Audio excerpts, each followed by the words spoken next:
नमस्कार दोस्तों, मेरे यूट्यूब चैनल पर आपका स्वागत है। जैसे कि मैं बोलती हूँ हमेशा कि मैं अपनी ही किस्से कहानी सुनाती हूँ जो मेरी पर्सनल हैं और वही मैं आपके सामने प्रस्तुत करती हूँ। और आज मैं आपके सामने अपनी बहनों की कुछ खट्टी मीठी सी यादें हैं वो आपके सामने शेयर करना चाहती हूँ। तो अगर आपको पसंद आए, आपकी भी ऐसी कोई घटना हो तो प्लीज़ मुझे बताइएगा, कमेंट करके जो है शेयर कीजिएगा। ठीक है। तो एक घटना सुनाती हूँ। एक बचपन की बात है कि मेरी मतलब मैं और मेरी मम्मी और मेरी बहनें, हम लोग ना ज़्यादा बाहर किसी से दोस्ती नहीं करते थे, आपस में ही खेलते थे। मेरी मम्मी हमारे साथ में खेला करती थी, तो हम ज़्यादा बाहर नहीं खेलते थे। तो थोड़े से बड़े हो रहे थे, जैसे 8 9 10 12 साल के हो रहे थे, तो फिर कहाँ अच्छा लगता है छोटेपन में जो खेल लिए, पर उसके बाद नहीं खेले हम बाहर। तो मेरी मम्मी हमारे साथ खेलती थी, चाहे वो लूडो नीचे ज़मीन पे बना के ना, और लूडो का जो गोटी होती थी ना, वो पहले क्या बनाते थे, इमली खा करके इमली के जो बीज होते थे उसके 2 टुकड़े हो गए, और फिर ऐसे से हाथ से करके हाथ से ही डालते थे। ये 4 आया, ये 2 आए, ये 6 आए, ऐसे करके मतलब होता था गेम। आजकल तो लूडो आ गई है रेडीमेड बन करके, पहले लेकिन ज़मीन पे बना के खेलते थे। तो फिर वो खेलना हो, रस्सा टेपना हो, रस्सा कूदना, या फिर पत्थर वाले गेम होता था, बहुत सारे पत्थर लेके और नीचे खेलते थे, या कंचे वाला खेल, ये सब मेरी मम्मी हमारे साथ खेलती थी। बहुत सारी यादें हैं, मैं बता नहीं सकती। बहुत ही मजाकिया हंसमुख और वो थी मेरी मम्मी। तो तो फिर क्या है ना, मतलब फिर हमने कहा चलो भाई लुका छिपी खेल लेते हैं। तो मैं लुकी छिपी के लिए मैंने कहा मैं टर्न दूंगी, मेरी बारी है, मैं पकड़ूंगी तुमको, चलो तुम छुप जाओ। तो मेरी बहन है ना, घर घर में इधर उधर छुप गए। और फिर जो है मेरी मम्मी भी छुपी थी थोड़ा सा।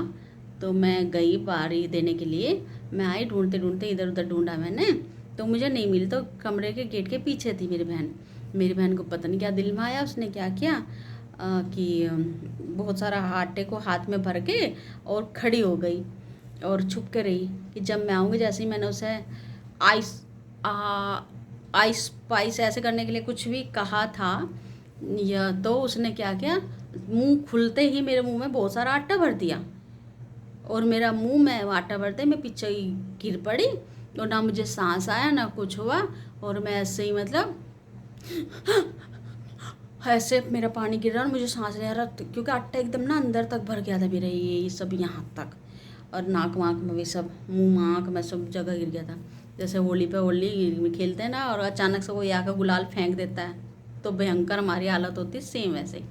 तो मेरी बहन ने ऐसे किया, और मेरी मम्मी उस पर गुस्सा हो गई, तूने क्या कर दिया, क्या बदतमीजी है, तूने ऐसे क्या कर दिया, क्यों करा, तूने ऐसे क्यों आटा फेंका, उसे सांस नहीं आ रहा, मारे थी क्या तू, ऐसे करके ऐसा हुआ। मेरी बहन बहुत डर गई, बहुत बुरी तरह से डर गई भाई, एक तरफ खड़ी हो गई, रो रही है बेचारी, साफ़ कर रही मेरे को अच्छे से। फिर थोड़ी देर में मैं ना नॉर्मल हो गई, साफ़ सूफ किया और मुझे पानी मिला, मैं ठीक हो गई। बस उसके बाद नॉर्मल हो गए, फिर सेम ऐसे खेलना शुरू हो गए फिर भूल गए थोड़ी देर, कुछ नहीं। पर वो यह कि मेरी बहन मुझे बहुत प्यार करती थी। मैं बचपन से ही मेरे पहले मेरी मम्मी के पास जब तक दूध पीती थी, तो मेरी मम्मी के पास, मेरी बड़ी वाली बहन थी वो, मेरी मम्मी के पास में सोती थी। फिर उसके बाद से मुझे मतलब अपनी मम्मी के पास से आदत छुड़ाने के लिए कि दूध पीती थी मैंने 5 साल तक दूध पिया है, पता है आपको सबसे ज़्यादा दूध मैंने नहीं पिया है तो मतलब मुझे दूर करने के लिए तो मेरी बहन के पास से लिटाना शुरू कर दिया। मेरे भाई के पास भी सुलाते थे, लेकिन मेरे बहन के पास लुटाना शुरू कर दिया कि ये दूध छोड़ दे, और इतनी बड़ी हो रही है अब क्यों दूध पीती है, ऐसे करके। मैं बहुत बहुत जिद्दी सी हो गई थी इतने साल तक दूध पीने का ना। कहते दूध ज़्यादा 5 साल तक दूध पीने में ना जिद्दी हो जाते हैं बच्चे, और लेकिन स्ट्रॉन्ग भी होते हैं, मैं भी हूँ तो वही उसने मुझे उधर उस मेरी बहन के पास सुलाते थे, मैं मेरी बहन के पास ही सोती थी। फिर वो जब उसकी शादी हुई थी, मैं बहुत रोई थी, बहुत समय तक, मतलब मुझे नींद ही नहीं आती थी, मैं खूब रोती थी। कभी मेरे पिताजी मुझे अपने पास लिटाते थे, कभी मेरी मम्मी के पास, कभी मेरे भाई के। रात पर मेरे पिताजी मुझे गर्मी से हवा पंखा करते रहते थे बैठ करके, सो जा करके, मतलब फिर धीरे धीरे मुझे आदत पड़ गई थी, फिर मैं अकेले मतलब बीच वाली बहन के साथ सोने लगी थी। बस, अगर आपको अच्छी लगी हो मेरी कहानी तो प्लीज़ लाइक कीजिए, कमेंट्स कीजिए आपको कैसी लगी। Thank you.